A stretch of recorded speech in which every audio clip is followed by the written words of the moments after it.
আসসালামু আলাইকুম প্রিয় দর্শক, এই যে আমাদের একটা বহুল আলোচিত যে সংস্কারের কথাগুলি বলা হচ্ছিল, সেগুলো বোধ করি একটা পরিণতির দিকে যাচ্ছে। বিতর্ক আছে, নানা বিষয়ে ভিন্ন মত আছে, তারপরেও একটা পরিণতির দিকে যাচ্ছে বলে মনে হচ্ছে। কারণ আজকে এই আইন উপদেষ্টা অধ্যাপক আসিফ নজরুল উনি আজকে জানিয়েছেন যে ফেব্রুয়ারির ৮ তারিখের মধ্যে মোটামুটি প্রধান যে ৬টা আপনার সংস্কার কমিশন করা হয়েছিল, তারা সবাই তাদের রিপোর্ট জমা দেবে এবং এই ৬টা রিপোর্ট নিয়ে তারা রাজনৈতিক দলগুলোর সঙ্গে এবং এই জুলাই গণ অভ্যুত্থানের পক্ষের যত শক্তি আছে তাদের সঙ্গে বসবে এবং তারা আশা করছে যেদিন রিপোর্টটা জমা দিবে, মানে ফেব্রুয়ারির ৮ তারিখে, সেই দিনই এর পূর্ণাঙ্গ কপি ডিটেইল প্রত্যেকের রাজনৈতিক দলের কাছে তারা পৌঁছে দেবে এবং তারা সেগুলি দেখবে। দেখার পর এক সপ্তাহের মধ্যে জুলাইয়ের মাঝামাঝি সবাইকে ডেকে নিয়ে তারা বসে আলোচনা করে সিদ্ধান্ত নেবে যে আসলে কী কী ক্ষেত্রে সংস্কার করা জরুরি, কী কী সংস্কার করা যায়। মানে আমার কাছে মনে হয়েছে এটা খুবই ইতিবাচক একটা বিষয়। যদি ফেব্রুয়ারির মাঝামাঝি হয়, উনি এটাও ইঙ্গিত দিয়েছেন যে ফেব্রুয়ারির মাঝামাঝি যদি আমরা বসতে পারি তাহলে সেটা শুরু হবে এবং রোজার মধ্যেও তারা এই আলোচনা চালিয়ে যাবে। কারণ যত দ্রুত সম্ভব সংস্কারের ক্ষেত্রে কি কি করণীয় সেই ব্যাপারে যাতে একটা সিদ্ধান্তে পৌঁছা যায়। আমার কাছে ডক্টর আসিফ নজরুলের এই বক্তব্য এবং এই ঘোষণাটা আমি মনে করি যারা নাকি নির্বাচন নিয়ে ভাবছেন, যারা সংস্কার নিয়ে ভাবছেন, যারা আন্দোলনের একটি ইতিবাচক পরিবর্তন নিয়ে ভাবছেন, তাদের সবার জন্য একটা গুরুত্বপূর্ণ ঘোষণা। এখন এই ঘোষণাটা তারা বাস্তবায়ন করবেন। এরই মধ্যে আমি আরেকটু কথা বলতে চাই, সেটা হলো এই যে সংস্কারের প্রস্তাবগুলি এসেছে, মোটামুটি মোটা দাগে যে ৬টা সংস্কার প্রথমে করা হয়েছিল, সেগুলোকে নিয়ে আসলে মনে হচ্ছে যে নির্বাচনের দিকে এই সরকার অগ্রসর হতে চাচ্ছে এবং আমি নিজেও মনে করি এই সংস্কারগুলি একটা ভালো নির্বাচন করার জন্য যথেষ্ট। এবং তারপর তো মনে করেন আরও অনেক প্রস্তাব আসতেই থাকবে, অনেক সংস্কার হতেই থাকবে। সংস্কার তো কি চলমান প্রক্রিয়া। পলিটিক্যাল পার্টিগুলো যারা আসবে তারাও কি কিছু সংস্কার করবে না? যারা রাজনীতিতে আছে অথবা যারা নাকি নির্বাচনে আসবে, যারা নির্বাচনে বিজয়ী হবে, তারাও তো কিছু সংস্কার করবে। এই সবগুলি মিলিয়েই কিন্তু চলতে থাকবে এবং সংস্কারের পরেরও আবার সংস্কার হতে পারে। তো প্রথমত প্রস্তাবগুলি আসুন, আমরা এই প্রস্তাবগুলি বরং একটু দেখতে চাই। আমরা কিন্তু এখন পর্যন্ত যে 4টা সংস্কার কমিশন তাদের রিপোর্ট প্রধান উপদেষ্টার কাছে দাখিল করেছেন, ডিটেল কিন্তু আমরা কেউ পাইনি। একটা মোটামুটি ধারণা দেওয়া গেছে, কিছু গুরুত্বপূর্ণ পয়েন্ট আনা হয়েছে এবং সেই গুরুত্বপূর্ণ পয়েন্টগুলো নিয়ে এরই মধ্যে বিভিন্ন সেক্টর থেকে, বিভিন্ন কর্নার থেকে নানা ধরনের আলোচনা হচ্ছে। সবচেয়ে বেশি আলোচনা সম্ভবত হয়েছে সংবিধান সংস্কার এবং নির্বাচন ব্যবস্থার যে সংস্কার, এই দুটো কমিশনের রিপোর্টের কিছু কিছু পয়েন্ট নিয়ে। তো আজকে আবার আরেকটা জিনিস আমি দেখলাম, আমাদের লোকাল একটা পত্রিকায়, আজকের পত্রিকা, সেখানে একটা রিপোর্ট দেখলাম আমরা যে সংবিধান সংস্কার কমিশনের যিনি চেয়ারম্যান ছিলেন মিস্টার আলী রিয়াজ, এই আলী রিয়াজ সাহেবের একটা ইন্টারভিউ ছাপা হয়েছে জাপান ভিত্তিক আন্তর্জাতিক সম্পর্ক বিষয়ক সাময়িকী দ্য ডিপ্লোমেটের। সেটা গতকালকে ছাপা হয়েছিল। সেটা নিয়ে আজকে দেখলাম যে আজকের পত্রিকা একটা রিপোর্ট করেছে এবং সেখানে তারা শিরোনাম করেছে সংবিধানে রাষ্ট্রধর্ম ইসলাম রাখার পক্ষে যে যুক্তি দিলেন আলী রিয়াজ। দেখুন একটা জিনিস ইন্টারেস্টিং, কিন্তু একটা পত্রিকা যে শিরোনামটা করেছে, এই মূল ইন্টারভিউটা আমি পড়েছি ডিপ্লোমেটের। সেখানে অনেক বিষয় নিয়ে উনি কথা বলেছেন। ডিপ্লোমেটের যিনি আপনার সাংবাদিক যিনি আছেন, যে দক্ষিণ এশিয়া বিষয়ক সম্পাদক তাদের সুধা রামাচন্দ্রন, উনি অনেক বিষয় নিয়ে বেশ বড় একটা ইন্টারভিউ। কিন্তু আজকের পত্রিকা এই রাষ্ট্রধর্মটাকে নিয়ে হেডলাইন করলো কেন? এটা এই কারণে করেছে যে সাধারণ মানুষের মধ্যে এই বিষয়টা ছিল খুবই আলোচিত। আমরা যে সংক্ষিপ্ত যে ভার্সনটা পেয়েছিলাম এই কমিশনের, সেখানে বলা হচ্ছিল যে আগের যে 4টা মূলনীতি ছিল, সেই 4টা মূলনীতির পরিবর্তে 5টা মূলনীতি তারা করেছিল। আগে ছিল গণতন্ত্র, ধর্মনিরপেক্ষতা, জাতীয়তাবাদ ও সমাজতন্ত্র। সেখান থেকে গণতন্ত্র রেখে বাকি তিনটাকে বাদ দিয়ে দেওয়া হয়েছে। তো সমাজতন্ত্র জাতীয়তাবাদকে সমাজতন্ত্র এই কারণে বাদ দেওয়া হয়েছে সেটা মোটামুটি একটা ধারণা করা যায়, ওটা আমি খুব একটা আপত্তিও করি না। কিন্তু জাতীয়তাবাদ এবং ধর্মনিরপেক্ষতাকে কেন বাদ দেওয়া হলো এটা আমার কাছে ক্লিয়ার ছিল না। তো আমি ভেবেছিলাম যে অপেক্ষা করলে হয়তো আমরা বুঝতে পারবো, ডিটেলটা পেলে হয়তো বুঝতে পারবো কী লজিক তার ছিল। এবং তার সঙ্গে আবার ওনারা যুক্ত করেছেন সাম্য, মানবিক মর্যাদা, সামাজিক ন্যায় বিচার ও বহুত্ববাদ। এর মধ্যে বহুত্ববাদটা আমার কাছে ঠিক আছে, কিন্তু সাম্য, মানবিক মর্যাদা ও সামাজিক ন্যায় বিচার এগুলি কেন, কথার কথা কেন আমি বুঝি নাই। এগুলি দেওয়ার মধ্যে কি গুরুত্ব আছে, অথবা ধর্মনিরপেক্ষতা অথবা জাতীয়তাবাদ বাদ দেওয়াটা কেন জরুরি ছিল আমার কাছে ক্লিয়ার না। আমি একটা সাদামাটা ভাষায় যেটা বুঝেছিলাম যে ধর্মনিরপেক্ষতার হয়তো অনেকে মনে করবে যেটা আওয়ামী লীগের একটা রাজনৈতিক একটা এজেন্ডা হতে পারে, এই জন্য বাদ দেওয়া হয়েছে।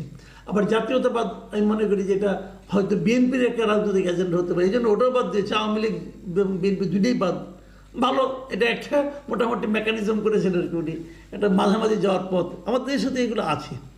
তো উনি করেছেন, বিদেশ থেকে এসেছেন, উনি আমেরিকার নাগরিকও আছেন। তো নানা ব্যাপারে ওনার এই ব্যাপারটা নিয়ে আমি বহুদিন আপত্তি করেছি। আমি বারবার বলেছি আমাদের সংবিধান সংস্কারের জন্য যুক্তরাষ্ট্রের নাগরিককে কেন আনতে হবে, আমাদের এখানে কি কেউ নাই? উনি এই দেশকে খুব ভালোবাসেন, যদি খুবই ভালোবাসেন তাহলে যুক্তরাষ্ট্রের নাগরিকত্ব গ্রহণ করলেন কেন, ওখানে থাকেন কেন? এই দেশে থাকতেন, এই দেশে তো ওনার অবস্থান খারাপ ছিল না, ওনার একটা ইউনিভার্সিটি, ঢাকা ইউনিভার্সিটির টিচার ছিলেন উনি। এই টিচিং বাদ দিয়ে ওখানে চলে গেছেন কেন? অতিরিক্ত লাভের জন্য তো গেছেন, বিশেষ সুবিধার জন্য তো গেছেন, দেশকে ভালোবাসা তো যান নাই। ভালোবাসলে আমেরিকাকে ভালোবাসেন, বাংলাদেশকে না ভাই, এগুলো বলে লাভ নাই। যাই হোক, গেছেন, উনি করছেন, আমাদের সরকারও মনে করছে ওনার চেয়ে যোগ্য লোক আর নাই, ওনাকে নিয়ে আসছেন। এবং ওনাকে এনে এখন যখন মিটিং করবেন সেই মিটিংয়ে উনি প্রধান ব্যক্তি হবেন, কারণ প্রধান উপদেষ্টা হলেও সেই মিটিংয়ে চেয়ারম্যান হবেন এবং ওনার ভাইস চেয়ারম্যান হবেন উনি, দ্বিতীয় ব্যক্তি, উনি ভার্চুয়ালি চালাবেন। আল্লাহ ভরসা, যা হয় হবে, কি আর করা যাবে। কিন্তু এই ডিপ্লোম্যাটের সঙ্গে সাক্ষাৎকারে যে কথাগুলো বলেছেন সেখানে কিন্তু ডিপ্লোম্যাটের সাংবাদিক কিন্তু সে অনেক প্রশ্ন করেছেন। আজকের পত্রিকা যে বিষয়টাকে তুলে এনেছেন সেটা নিয়ে আমি একটু বলি। ডিপ্লোম্যাটের মূল ইন্টারভিউতে আমি দেখেছি একই জায়গায় প্রশ্ন করেছেন যে আগে ধর্মনিরপেক্ষ ছিল, আবার রাষ্ট্রধর্ম ইসলামও ছিল, তো আপনি ধর্মনিরপেক্ষতা বাদ দিয়েছেন, তাহলে রাষ্ট্রধর্ম ইসলাম কেন রাখলেন ভাই? এই যুক্তি কি? এবং এই সুধা রামাচন্দ্রন উনি কিন্তু ঠিকই এই প্রশ্নটা করেছেন, ওনার ভাষায় উনি এই প্রশ্নটা কিন্তু করেছেন। এবং সেই প্রশ্নের যে গোজামিলটা এবং উত্তর দিয়েছেন সেটা দেখে অদ্ভুত। যেমন মানে ওনার উত্তরটা শুনলে মানে আগে আমরা এই প্রশ্নটা কিন্তু আগেও আমরা করতাম, আগে যখন নাকি আগের সংবিধানে, মানে যে সংবিধানটা এখনও আছে ওটা তো বাতিল হয়নি, আমরা কিন্তু এখনও বলতাম যে যদি ধর্মনিরপেক্ষতা থাকে, যে সংবিধানে ধর্মনিরপেক্ষতার কথা বলা হয়েছে সেই সংবিধানে আবার রাষ্ট্রধর্ম ইসলামের কথা বলা হচ্ছে কেন? এ বলার তো কোনো প্রয়োজন নেই, কারণ এই দুটো তো পরস্পরের সঙ্গে সাংঘর্ষিক।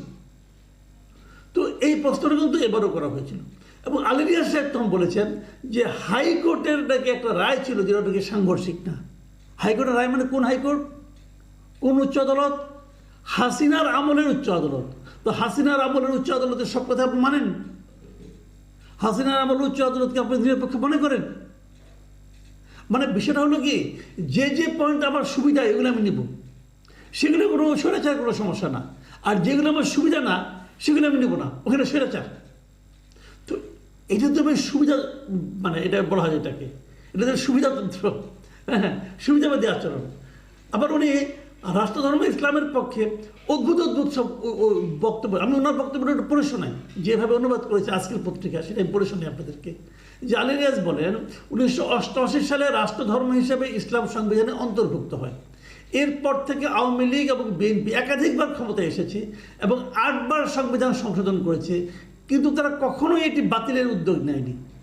2024 সালের এপ্রিলে হাইকোর্টের এক রায় বলা হয় ইসলামকে রাষ্ট্রধর্মে বহাল রাখা সাংবিধানিক স্ববিরোধ সৃষ্টি করে না। বুঝেন কিন্তু ঘটনাটা, আমি এটুকু আগে বিশ্লেষণ করি। এক নম্বর হলো 2024 সালের এপ্রিলে হাইকোর্ট বলে, 2024 সালে ক্ষমতায় কে ছিল? শেখ হাসিনা ছিল। তো শেখ হাসিনার আমলে হাইকোর্টের ক্ষমতা আছে, ছিল, শেখ হাসিনার ইচ্ছার বিরুদ্ধে রায় দেওয়া ছিল নাকি? এটা গেলো একটা পয়েন্ট, ওটা উনি কিন্তু খুব সুন্দর করে ধরছেন যে এটা বিরাট যুক্তি। আরেকটা যুক্তি কি দিছে যে 88 পর 88 সালে রাষ্ট্রধর্ম অন্তর্ভুক্ত করে এরশাদ সাহেব, তারপর 8 বার সংবিধান সংশোধন হয়েছে কিন্তু কেউ বাতিলের উদ্যোগ নেয় নাই। আচ্ছা আলী রিয়াজ সাহেব, আপনি আমাকে বলেন তো ভাই, এই 8 বারে তো কেউ কখনো ধর্মনিরপেক্ষতা তো বাদ দিতে চেষ্টা করে নাই, করছে? করে নাই তো। ধর্মনিরপেক্ষতা ছিল আমাদের সংবিধানের মূল স্তম্ভ, আপনি সেটাকে বাদ দিয়ে দিলেন অবলীলায়। আর রাষ্ট্রধর্ম এরশাদ সাহেব সংযুক্ত করছে, এরপরে 8 বার হয়েছে সংশোধন, 8 বারে কেউ বাদ দেওয়ার চেষ্টা করে নাই। অথবা আপনার কাছে একটা প্রচণ্ড জোরালো যুক্তি হয়ে গেল যে এটা বাদ দেওয়া যাবে না। কেমন হলো ভাই? ধর্মনিরপেক্ষতাকে বাদ দেওয়ার চেষ্টা করে নাই, আপনি মূল স্তম্ভকে বাদ দিতে পারছেন, অথচ 8 বার কেউ সংবিধান সংশোধনের সময় এটা বাদ দেওয়ার কথা বলে নাই, অতএব এটা রাখতে হবে।